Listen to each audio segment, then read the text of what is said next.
Hey guys, samahan niyo kami papuntang Rafters, Calatagan, Batangas.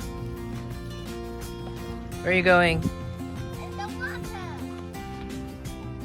Tayo po ay sasakay ng balsa at doon mag-relax sa buong araw na ito. Pero bago ang lahat, ihahatid muna tayo nila Kuya sa balsa. Hi, we're on a boat, Daddy. Yes, we are. Look at that, JD. Oh, so excited. Whoa. Ingat lang po tayo sa pagbaba.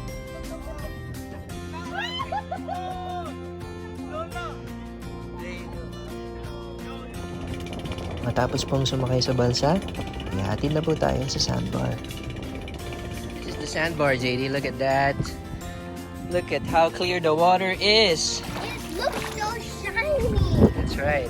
Up there it is. Yeah. Pretty awesome.